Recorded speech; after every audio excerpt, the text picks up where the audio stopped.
রেস্টুরেন্টের মতো পাস্তা যদি বাসায় তৈরি করা যায় তাহলে কেমন হয় বলেন তো। হ্যাঁ, আজকে আমি আপনাদের সাথে শেয়ার করব রেস্টুরেন্টের সাথে পাস্তা রেসিপি। আসসালামু আলাইকুম, সবাইকে স্বাগত জানাচ্ছি রেসিপি বাই ফারহানা এই চ্যানেলের আরেকটি নতুন ভিডিও দেখার জন্য। প্রথমে আমি পাস্তাটা সেদ্ধ করে নিব। তার জন্য কড়াইতে পর্যাপ্ত পরিমাণ পানি নিয়েছি, 2 টেবিল চামচ সাদা সয়াবিন তেল দিয়ে দিয়েছি এবং 1 চা চামচ লবণ দিয়ে দিয়েছি। এই উপকরণগুলো দিয়ে পানিটাকে আমি একটু নেড়ে দিব যেন সবগুলো উপকরণ ভালো করে মিক্স হয়ে যায়। রেস্টুরেন্টের পাস্তাগুলো কিন্তু অনেকটা ঝরঝরে থাকে, অর্থাৎ একটা আরেকটার সাথে লেগে থাকে না। তার জন্য অবশ্যই তেলটা দিবেন এবং বয়েল করার জন্য যে পানিটা দিবেন সেটা অবশ্যই গরম করে তারপরে তার মধ্যে পাস্তা দিতে হবে, তাহলে পাস্তাটা আর একটা আরেকটার গায়ের সাথে লেগে থাকবে না। এখানে আমি 350 গ্রাম পাস্তা দিয়ে এটাকে বয়েল করে নিয়েছি 5 থেকে 7 মিনিট। এভাবে নেড়ে চেড়ে বয়েল করে নিতে হবে, অর্থাৎ সেদ্ধ করে নিতে হবে। পাস্তার কালারটা যখন হালকা সাদা হয়ে আসবে তখন এই পাস্তাটাকে উঠিয়ে নিতে হবে গরম পানি থেকে। তবে হ্যাঁ, এটাকে ঠান্ডা পানি দিয়ে ধোয়া যাবে না, এটা জাস্ট উঠিয়ে এভাবে প্লেটের মধ্যে ছড়িয়ে রাখলে পাস্তাগুলো একটা আরেকটার গায়ে লেগে থাকবে না। পাস্তার কালারটা যখন ঠিক এইরকম আসবে তখনই আমি পাস্তাগুলোকে উঠিয়ে নিব। এই পাস্তাটা কিন্তু আমি মিডিয়াম আঁচে রান্না করেছিলাম, 5 থেকে 7 মিনিটের মধ্যে এই পাস্তার কালারটা চেঞ্জ হয়ে আসে। আজকে যেহেতু আমি পাস্তাটা রেস্টুরেন্ট স্টাইলে তৈরি করব, আর রেস্টুরেন্টে যখন চিকেন পাস্তাটা দেন তখন তার মধ্যে ডিম এবং চিকেন দুটোই থাকে, তার জন্য এখানে আমি একটা ডিম নিয়ে নিয়েছি। আরও নিয়ে নিচ্ছি প্রায় আধা কাপের মতো চিকেন। এই চিকেনগুলোকে আমি জুলিয়ান স্টাইলে কেটে নিয়েছি এবং এখানে আমি সামান্য পরিমাণ লবণ অ্যাড করে এটাকে হালকা মিক্স করে নিব।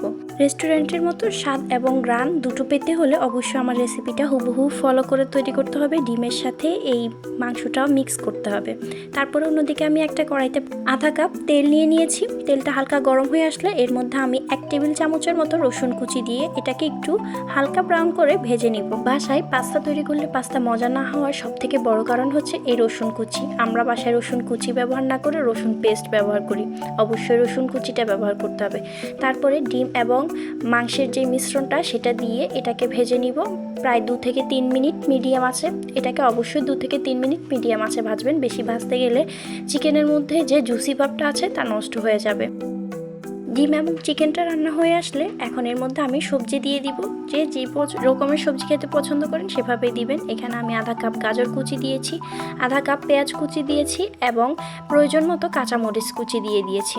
এই উপকরণগুলো অবশ্যই ব্যবহার করার চেষ্টা করবেন। সবজি দিয়ে সবজিগুলোকে 2 থেকে 3 মিনিট ভেজে নিব মিডিয়াম আছে। তারপরে এখানে আমি দিয়ে দিচ্ছি স্বাদ মতো লবণ। এখন দিয়ে দিচ্ছি 2 টেবিল চামচের মতো চিনি। এখানে অবশ্যই চিনি ব্যবহার করতে হবে। এখানে লবণটা আমি শুধু সবজির জন্য দিয়েছি। দিয়ে একটু নেড়ে চেড়ে এর মধ্যে আমি সিদ্ধ করে রাখা পাস্তাগুলো দিয়ে দিব।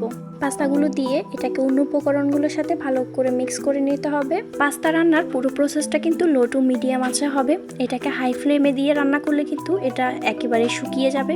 এখন এখানে আমি 1 টেবিল চামচের মতো সয়া সস দিয়ে দিয়েছি। দিয়ে এটাকে সবগুলো উপকরণের সাথে মিক্স করে নিব। এখন এখানে আমি 1/4 কাপ ধনেপাতা কুচি দিয়ে দিয়েছি এবং আধা চা চামচের মতো টেস্টিং সল্ট দিয়েছি।